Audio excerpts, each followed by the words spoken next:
ఈ పెద్ద మనిషి చంద్రబాబు నాయుడు ఏమన్నాడు? ఎన్నికలప్పుడు ఏమన్నాడు? తాను తన ఎమ్మెల్యేలు డోర్ టు డోర్ క్యాంపెయిన్ చేసేటప్పుడు ఏమన్నాడు? ఇంట్లోకి పోతే రైతన్న కండువా వేసుకొని ఇంట్లో నుంచి బయటకు వస్తా ఉంటే ఏమన్నాడు? చంద్రన్న వస్తాడు 20,000 ఇస్తాడు. జగన్ అయితే 13,500 కదా, 20,000 ఇస్తాడు. అదే చిన్న చిన్న పిల్లలు కనబడితే ఏమనేవాడు? అదే ఇంట్లో చిన్న చిన్న పిల్లలు కనబడితే ఏమనేవాడు? నీకు 15,000.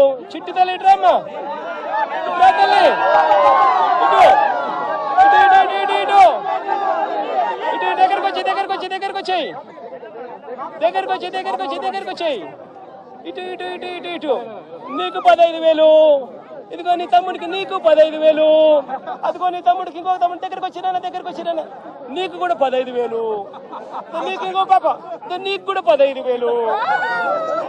సంతోషమా అని చంద్రబాబు అనేవాడు. అదే జగన్ అయితే అమ్మఒడి కింద కేవలం అమ్మ ఖాతాలో 15,000 మాత్రమే వేస్తాడు. అదే చంద్రబాబు అయితే సూపర్ 6 లో చెప్పాడు నీకు 15,000, నీకు 15,000, నీకు 15,000, నీకు 15,000 అని చెప్పాడు. అని పిల్లలను మోసం చేశాడు, అక్క చెల్లెమ్మలను మోసం చేశాడు. ఆ ఇంట్లో నుంచి వాళ్ళ అమ్మ బయటకు వస్తే వాళ్ళ అమ్మ, వాళ్ళ చిన్నమ్మ, ఇటువంటి వాళ్ళు ఎవరైనా బయటకు వస్తే, నీ పేరేం పేరు తల్లి? నందిని లాంటి తల్లి బయటకు వస్తే ఇంట్లో నుంచి ఆ తల్లిని చూపించి ప్రతి మహిళకు 18 సంవత్సరాలు నిండిన ప్రతి మహిళకు మా చంద్రన్న సూపర్ 6 లో చెప్పాడు ప్రతి మహిళకు నెలకు 1,500 రూపాయలు చెప్పున సంవత్సరానికి 18,000. నీకు 18,000 చెల్లెమ్మ, నీకు 18,000, నీకు 18,000 అని ఆ ఇంట్లో నుంచి వచ్చిన ప్రతి ఒక్కరూ ఆ అమ్మకు, ఆ చిన్నమ్మకు, ఆ పెద్దమ్మకు అందరికీ నీకు 18,000, నీకు 18,000, నీకు 18,000 చెప్పాడు. అందరితో ఆగిపోయాడా? ఆ ఇంట్లో నుంచి 50 ఏళ్ళ పై చిలుకు గల్ల మహిళ ఎవరైనా బయటకు వస్తే, మా అమ్మ వయసులో ఉన్న ఎవరైనా బయటకు వస్తే, మా అమ్మలంటే అమ్మ బయటకు వస్తే వీళ్ళకేమనేవాడు? జగన్ అయితే నీకు 18,000 ఇస్తాడు, మా చంద్రన్ అయితే నీకు 48,000 ఇస్తాడు అని చెప్పి అమ్మను మోసం చేశాడు. ఇంట్లో నుంచి 20 ఏళ్ళ పిల్లోడు బయటకు వస్తే ఏమనేవాడు? నీ పేరేం పేరమ్మా? ప్రకాష్. ఇట్లా ఇంట్లో నుంచి బయటకు వస్తే ఏమనేవాడు? ప్రకాష్ నీకు నెలకు 3,000, నీకు సంవత్సరానికి 36,000, నిరుద్యోగ వృత్తి నీకు ఇస్తాను. నేను అడుగుతా ఉన్నానయ్యా, ఎన్నికలు అయిపోయి 4 నెలలు అయిపోయింది. ప్రజలందరూ ఎదురు చూస్తూ ఉన్నారు. పిల్లలు బడులకు కూడా పోవడం మొదలుపెట్టాడు. బడులకు పోతా ఉన్నారు పిల్లలు. బడి పోయింది, ఇంతకుముందు వచ్చే అమ్మఒడి పోయింది. వ్యవసాయం చేస్తా ఉన్న రైతులు ఉన్నారు, ఇంతకుముందు వచ్చే రైతు భరోసా సొమ్ము పోయింది. ఇంతకుముందు చేయూత వచ్చేది, చేయూత పోయింది. 0 వడ్డీ పోయింది. ఆసరా ఇంతకుముందు జగన్ కరికరంతో అది కూడా మంచి చేశాడు, దాని గురించి అట్టాగా ఊసేయలేదు. నేను అడుగుతా ఉన్నా, ఇంత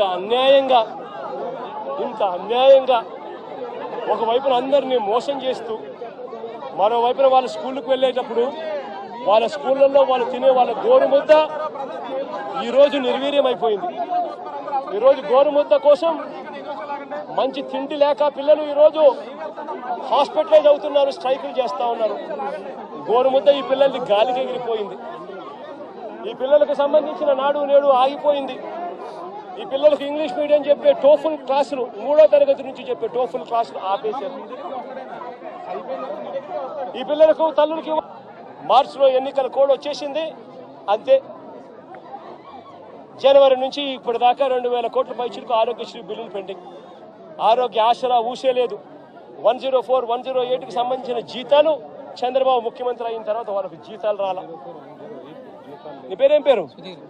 సుధీర్ లాంటి ఎవరైనా పిల్లోడు, ఇంజనీరింగ్ చదువుతా ఉన్న పిల్లోడు ఎవరైనా, డిగ్రీ చదువుతా ఉన్న పిల్లోడు ఎవరైనా కనిపిస్తే ఆ పిల్లాడికి జగన్ ప్రభుత్వంలో విద్యా దీవెన కింద ప్రతి 3 నెలలకు ఒకసారి, 3 నెలలు అయిపోయిన వెంటనే సుధీర్కు వాళ్ళ తల్లి ఖాతాల్లోనూ, సుధీర్ బ్యాంక్ అకౌంట్ ఖాతాల్లోనూ, జాయింట్ అకౌంట్లో వెంటనే విద్యా దీవెన కింద ఫీజులకు సంబంధించిన సొమ్ము పడిపోయింది. ఈరోజు ఏమైతా ఉంది? జనవరి, ఫిబ్రవరి, మార్చికి సంబంధించిన క్వార్టర్కి సంబంధించి విద్యా దీవెన ఎగిరిపోయింది. ఏప్రిల్, మే, జూన్కు సంబంధించిన క్వార్టర్కి సంబంధించి విద్యా దీవెన ఎగిరిపోయింది. జూలై, ఆగస్ట్, సెప్టెంబర్కి సంబంధించిన విద్యా దీవెనకు సంబంధించిన క్వార్టర్కి సంబంధించిన విద్యా దీవెన కూడా ఎగిరిపోయింది.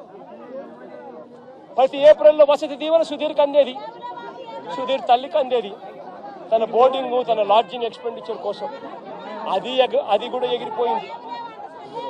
ప్రతి పథకము జగన్ హయాంలో, వైఎస్ఆర్సీపీ ప్రభుత్వంలో ఏ పథకం కోసము ఎవరు లంచాలు ఇవ్వాల్సిన పని లేకుండా ప్రతి పథకము డోర్ డెలివరీ జరిగింది.